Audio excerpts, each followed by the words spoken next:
Welcome students, this is part 2 of grade 9 science chapter number 10 gravitation. So in the previous video we discussed about the gravitational force. We derived the equation for gravitation, that is constant of proportionality. Now in this video we will be learning what is a free fall. So when an object falls towards the earth under the influence of earth's gravitational force alone, ठीक है, सिर्फ अर्थ की gravitational force के basis पे ही जब कोई भी object उसके पास गिरता है, then these forces are called freely falling objects and such a motion is called a free fall. Now when an object falls towards the earth, an acceleration is involved. An object, when it is falling out, it has velocity. So when we have when it is in the initial position, it will be having initial velocity. When it reaches the ground, it will be having a final velocity. So the change in velocity is occurring with time t. So we can say that there is a change in acceleration. This acceleration is due to the earth's gravitational pull, and so it is known as acceleration due to gravity, and it is denoted by small g. The unit of small g is same as that of the acceleration, that is a, meter per second square. Okay, because it is the acceleration due to the gravitational force or gravitational pull, it is known as acceleration due to gravity, and it is denoted by small g. Now if we are taking the mass of the earth as capital M and the mass of the object as small m, the distance between the center of the earth and the object is r. Okay, if the distance between the center of the earth and the object is r, we can say that F equals to, as per the universal law of gravitation, the formula for F was F equals to g m into m upon r square. Okay, now according to the second law of motion, we got that F equals to me. Now here a is acceleration due to gravity, so instead of a we can write here g, so F equals to mg. Now the force F equals to mg will be equal to the force g m into m upon d square. If you will compare both of them, you will get mg equals to g m into m, and the distance between the two objects, that is earth and the moon, is taken as the radius of the earth, that is r square. Okay, the earth is not a perfect sphere. As the radius of the earth increases from the poles to the equator, the value of g also becomes greater at the poles than at the equator. So from here small m will be cancelled, that is the mass will be cancelled. Okay, so you will get small g equals to capital G m into m. So from this formula it is clear that the acceleration due to gravity does not depend on the mass of a falling object. ठीक है, जो object गिर रहा है उस पर depend नहीं करेगा, जो ऑब्जेक्ट अर्थ का मास है उस पर डिपेंड करेगा. Okay, that is D M upon R square. So as the distance of an object from the center of the body increases, the value of g decreases. Same जो हमने फोर्स में किया था, earth is flattened at the poles. ठीक है, अर्थ poles के वहाँ flattened होता है, इसीलिए the radius of the earth is less at the poles than at the equator. So the value of g is less at the equator than at the poles. ठीक है, gravitation acceleration due to gravity कम होगा poles में और equator में,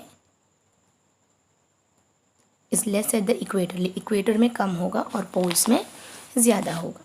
okay, now again with the constant value of g m and r square, you will get a value of small g. That is when you will substitute all the values of capital G, that is gravitational constant, radius, mass of the earth, radius of the earth, you will get the value of small g as 9.8 meter per second square. So don't get confused between capital G and small g. Capital G is a gravitational constant and small g is acceleration due to gravitation. its value, capital G's value is 6.67 into 10 raised to minus 11 Newton meter square per kg square. The value of small g is 9.8 meter per second square. It can be asked in difference between capital G and small g. Now the motion of the objects under the influence of gravitational force of the earth. Now again, in this motion you have to consider the three laws of motion that we did in equations of motion that we did in chapter number 8. V equals to u plus at. So whenever you are doing any kind of calculations, your v will be equals to u plus gt, because a is equals to g. S equals to ut plus half at square. So instead of a you will write g. So ut plus half gt square, same as v square equals to u square minus 2gs, where u and v will be the initial velocity and the final velocities respectively, and s will be the distance between covered in time t. Okay, so the acceleration a will be taken as negative when opposes the motion. When it is in the opposite direction, you have to take a as negative. So on the basis of these equations, you have to do certain numericals.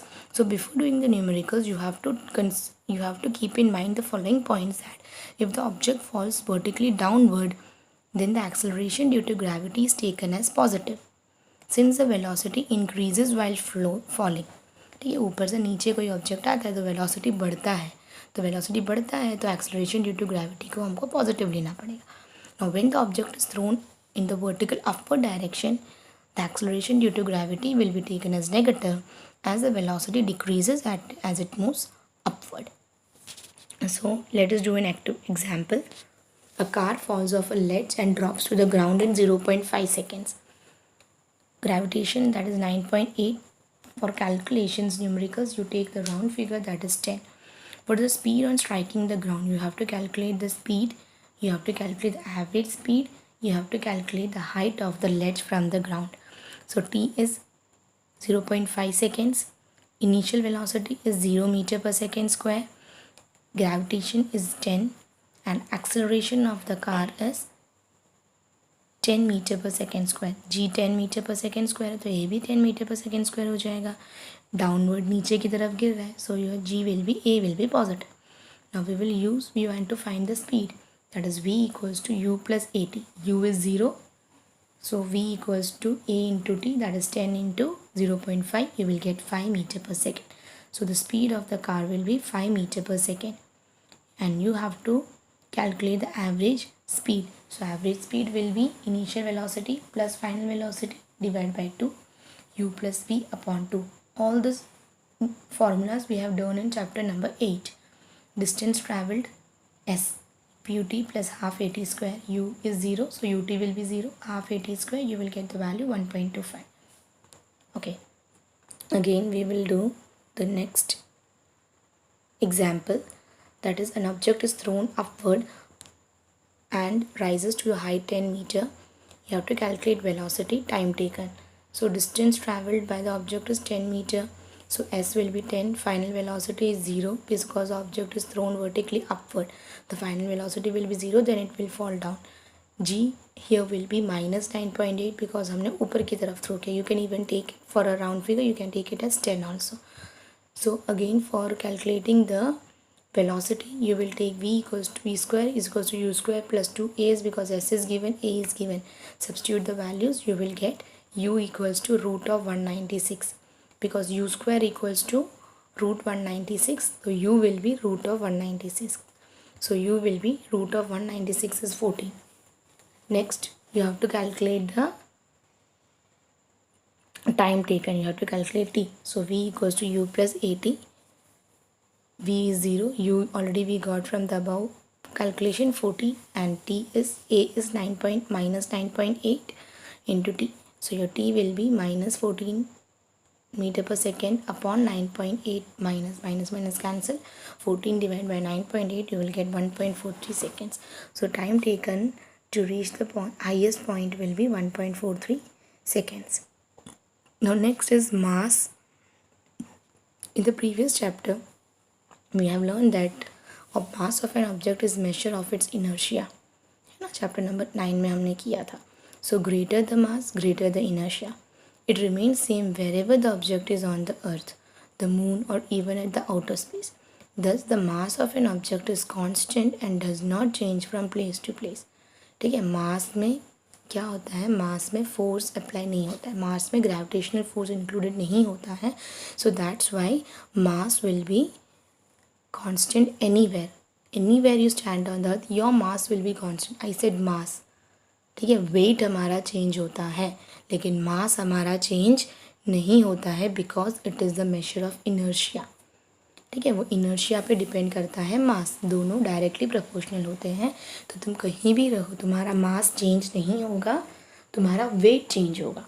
What is the difference between weight and mass? Mass में ऐसे told you gravitational force included नहीं होता है. So that is why it is a scalar quantity, its unit is kilogram.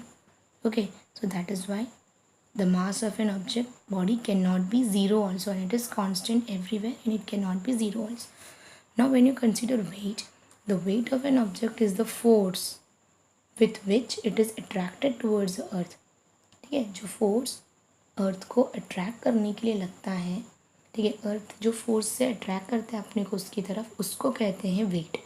The weight of an object, any object, okay, the weight of any object is the force with which it is attracted towards the earth. So weight of the object, now mass of the object is m, gravity acceleration due to gravity is g, force is F equals to ma as per the second law of motion. So we can write here F equals to mg. The force of attraction of the earth on the object is known as weight of the object. So you can consider W as F.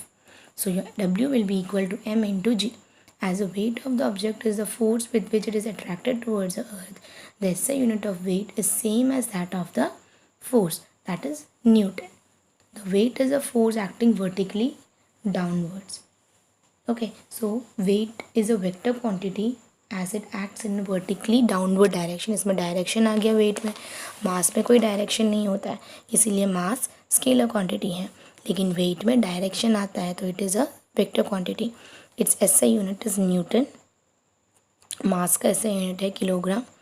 Wait of an object is not constant because gravitational force हर जगह पे अलग अलग होता है, place to place change होता है. So weight will also change, and as I told you with the increase और decrease in the distance the gravitational force will change. So same way our weight will also change. In the space where g is 0, the weight of the object will be 0. At the center of the earth, weight becomes 0. This is due to the fact that on going down to the earth, value of g decreases, and at the center of the earth, g is equal to 0. Now let us compare the weight of the object on the moon. Okay. So weight of an object on the earth is the force with which the earth attracts the object. In the same way, weight of an object on the moon is the force with which the moon attracts the other object. The mass of moon is less than that of the earth. Due to this, the moon exerts less force of attraction on the object. Now, the mass of the object is m, weight on the moon is wm, mass of the moon is mm, and radius of the moon is rm. So applying the same values in the universal law of gravitation, you will get Wm equals to g m into m upon small m, that is mass of the object, and upon rm square. Let the weight of the same object on the earth be wv. The mass of the earth is m and that its radius is r. So we will be equal to g m into m upon r square.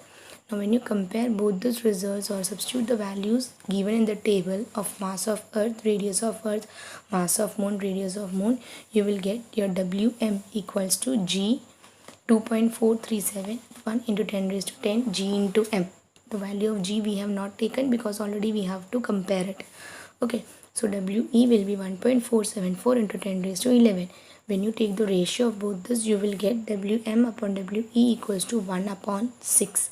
So weight of the object on the moon and weight of the object on the earth is in the ratio 1:6. Okay, so weight of the object on the moon is 1/6 its weight on the earth. Suppose if I weigh 60 kgs on the earth,